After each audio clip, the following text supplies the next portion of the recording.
A vintage model traction engine restoration, part 4, refitting the connecting rod and making a new phosphor bronze bush. Before starting this job though, I thought it would be a good idea to clean up the reversing selector lever, and here it is, cleaned up and refitted. This is the connecting rod, complete with the big end bearing assembly and the pin that fits through the crosshead. The split bearing on the big end needs some adjustment because it's a bit of a rattle fit. And in this clip I'm checking the diameter of the pin that goes through the crosshead, and surprisingly it's 3/16 of an inch in diameter, which is very odd for such an old engine. Without changing the micrometer settings, I'm using a piece of 3/16 of an inch diameter silver steel to confirm that the pin is the right size. This is a bit of a puzzle. Here's the small end. The oil hole is blocked up. This happened when I cleaned it up on the polishing spindle. That's not important at the moment. The bush is really oval, much more oval than it would have worn, I think. It looks like it's been filed out this way. Anyway, it's got to go. It's horrible. I don't have a hydraulic press to press out the bush. I'm going to use a socket with a 6mm bolt, which is just under 1/4 inch in diameter. And that didn't work, so I took the part over to the drilling machine and using 1 imperial size less than 1/4 inch, I drilled the bush out. This was a very simple job, and once I drilled out the bush with the undersized drill, I used a 1/4 inch diameter reamer, intending to ream the hole to 1/4 inch in diameter, but that pushed the bush out anyway. So I need to make a 1/4 inch diameter bush with a 3/16 hole down the middle. I found a small piece of phosphor bronze in my box of small pieces of phosphor bronze. This was a gland nut that I once made, so it's ideal. I'm just turning down the outside diameter, after which I will drill and then ream the hole to 3/16 of an inch in diameter. Ideally, the outside diameter needs to be a tight fit in the hole in the connecting rod. Before turning the outside diameter to the size that I require, I drilled and reamed the hole to 3/16 of an inch. In no time at all, I reduced the outside diameter to be the tight fit that I wanted in the hole in the small end.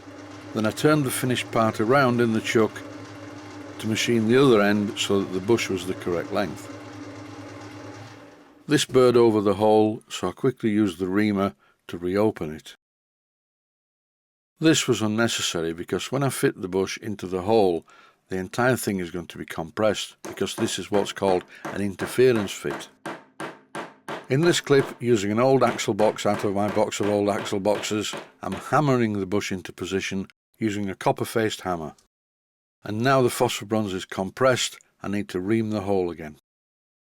The 3/16 pin is now a good fit in the hole. It's not too tight and it's not too slack. You always need to leave a little bit of tolerance to allow the oil to get between the pin and the phosphor bronze bush. Here's the pin fitted back into the crosshead, which is not the tightest crosshead I've ever seen, but it will be okay for this job.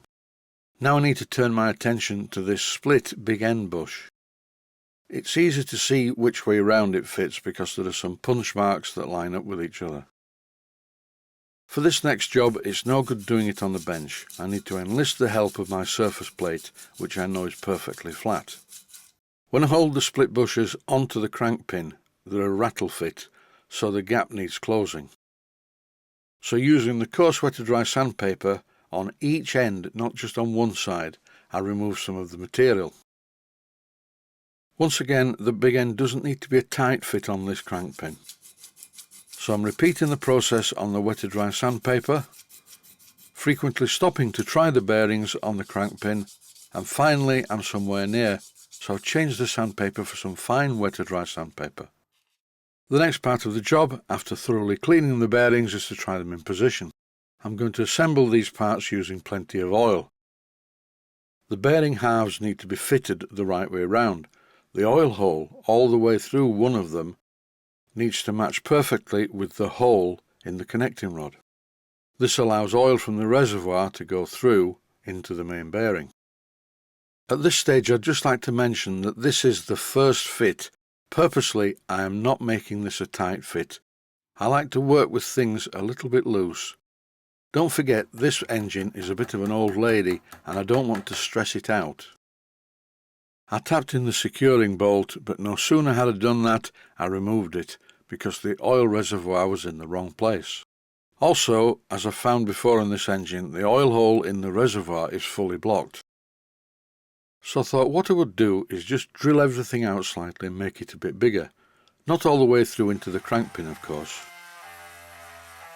I used my Proxxon motor tool to enlarge the hole in the steel part of the big end and also through into the phosphor bronze bearing. Then I also enlarged the hole in the reservoir cup. In this clip you can see that suddenly a lot of oil comes out. That's the point when the drill bit went through the blockage. Now it's time to give the area a thorough clean to remove all of the dirt, grime and metal particles. Then I refitted the special bolt that masquerades as a wedge and tightened the nut on the bottom of it to hold everything in place. And once again I'm using one of these special laser cut spanners from the spanner sets that I buy from Blackgates Engineering. Now it's time to see if it works. I'm pretty sure that the oil reservoir is going to work. So I've filled it with oil, and I'm also pouring some extra oil onto the big end at each side.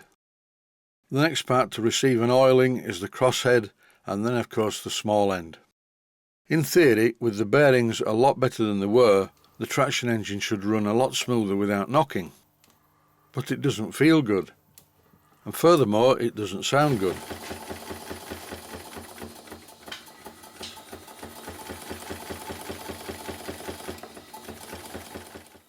When the piston is fully into the cylinder, it's actually colliding with the cylinder cover. Oddly enough, in exactly the same way as an engine that I worked on a while back, which was also a Bassett-Lowke.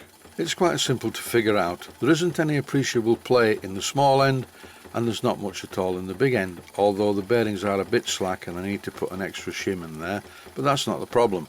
This is a definite knock, a big bang at the end of the travel. There's extra noise when I drop the expansion link because this collides with the boiler barrel.